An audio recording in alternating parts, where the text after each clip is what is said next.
Các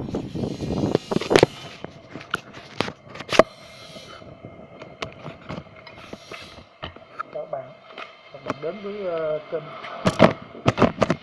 Engineer Hưng Lâm. Hôm nay thì tôi xin giới thiệu các bạn cùng chia sẻ các bạn cách sửa chữa quạt trần, quạt mà có còn quay trên trần các bạn.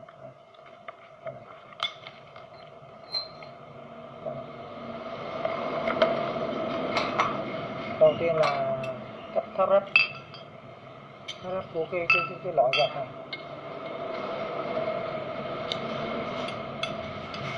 Đây là các bạn xem kỹ từng chi tiết một.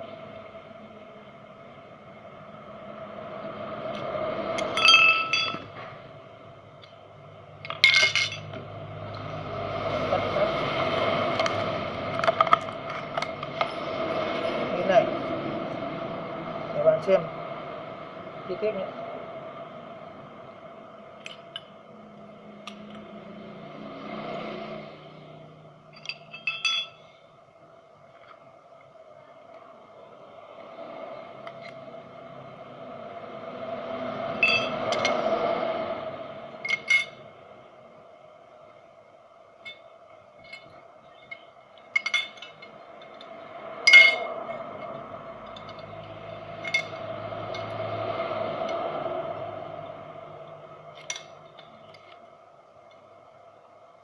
Đó là sau khi tôi đã thay bạc rồi, giờ tôi xin ráp lại từng chi tiết một cho các bạn xem để mà biết đường tháo ráp. Đây, ta định vị từng chút một vào đó.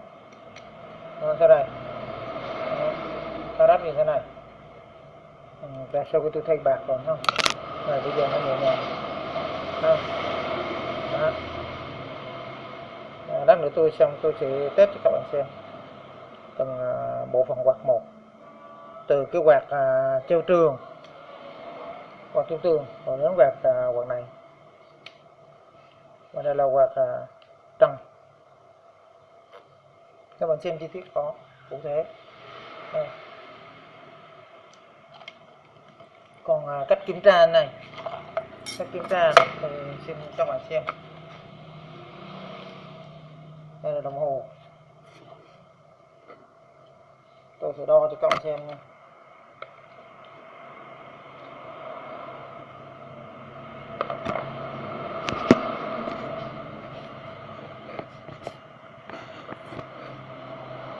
Tôi sẽ đo chi tiết cho các bạn xem. Đây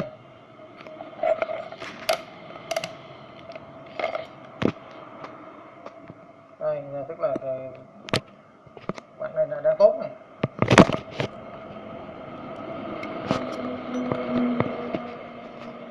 Con này đang tốt nha.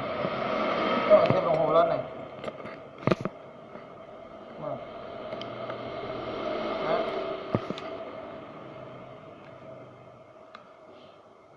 Đó, thấy chưa? Đó. Nó là quạt tốt.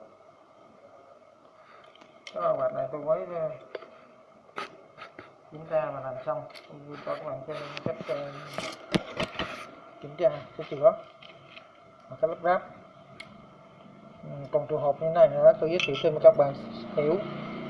Đây, trường hợp này á, đúng trường hợp là trường hợp đặc biệt này các bạn lưu ý nè. Các bạn lưu ý trường hợp này nha, để qua rồi là các bạn không có theo dõi được, là các bạn không làm chu đáo được. Đây, trường hợp này là bạc hết sức nha, là không nói nha. Còn đối với trường hợp này là bạc nó rơ này, nó rơ cái lỗ này, rơ cái lỗ bạc này các bạn. Đây này. Cho nên là mình rút vào. Đây đây, mình lách ngang rất là lớn, là do cái lỗ bạc á, cái lỗ bạc nó bị oval lớn quá. Giờ mình sau khi mình thay cái bạc, mình nhét vào cái bạc vào đây rồi nha, là đối với cái cốt khác này, hai cốt. Đây là một cốt lóc hỏng, đây là lóc lên lóc cốt. Đấy. Thì mình làm xong rồi mình ráp vào, mình lắc ngang này, nó chỉ được phép lắc dọc mà không được lắc ngang, tức là rơi dọc một tí xíu còn một vài ly nhưng mà không được lắc ngang. Nếu mà lắc ngang nhiều quá thì nó dễ gây là kêu và mâu hỏng trục bạc. Nhé. Còn bạc là các bạn lưu ý là nếu có bạc đồng càng tốt, còn không là bạc đồng dầu thì hồi xưa chứ bây giờ là nó có bạc đồng chí. Các bạn lưu ý cái bạc đồng chí cái độ chỉ đồng rất là mỏng, cho nên các bạn lưu ý lắp ráp cho cẩn thận, và những cái trường hợp mà oval đấy các bạn phải lưu ý cho kỹ. Cái đó mà không đạt đó là rồi là các bạn xài rất là máu hỏng nha. Đây tôi xin các bạn đấy, đây là trường hợp như thế. Lúc nãy tôi đã ráp xong chính cái quạt rồi, tháng nữa tôi xong tôi sẽ test cho các bạn xem. Còn test quạt đó thì tôi xin trích riêng video sau chia sẻ. Còn phần này tôi xin giới thiệu từng bộ phận cái quạt này, sửa chữa như thế nào, cách sửa chữa như thế nào, cách phục như thế nào, trường hợp tại sao hư. Còn đối với cái tụ này, đối với tụ là tụ này hỏng này, đo nó không lên nữa, cái tụ này đo nó không lên nữa là hỏng. Còn đối với những cái khó lòng này, nó bởi bể này bể này là ném quăng, chứ không phải là quạt còn ấy. Còn không ăn khó khăn chút nữa nè, đối với trường hợp cánh này là cánh tốt, cánh thời Mỹ rất là dày, nâng một cái cánh không là cũng phải 2-3 lạng rồi. Còn cái cánh bây giờ rất là nhẹ, cái độ cái sự gió bớt á, nó cũng rất là nhẹ, và góc nghiêng nó còn khác, cho nên là nó chạy rất là êm mà không có tạo độ vù vù như ngày xưa. Rất là dễ đi.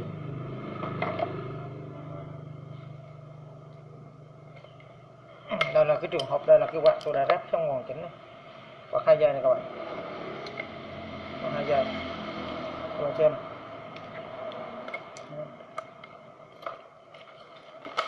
Còn khi mà các bạn muốn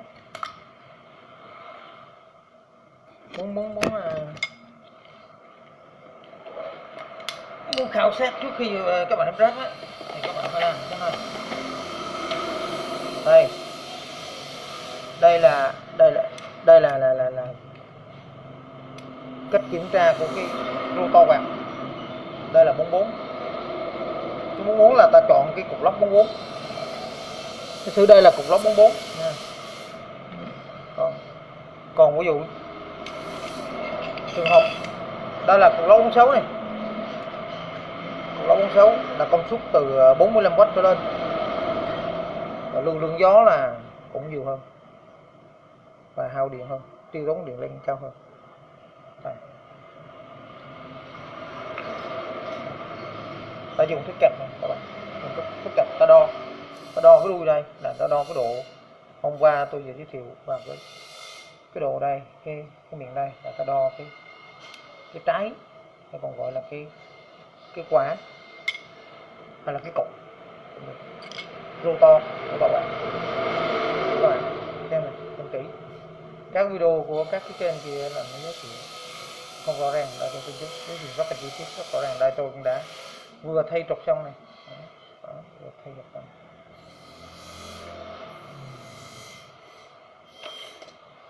Thôi đến đây tôi xin hẹn gặp các bạn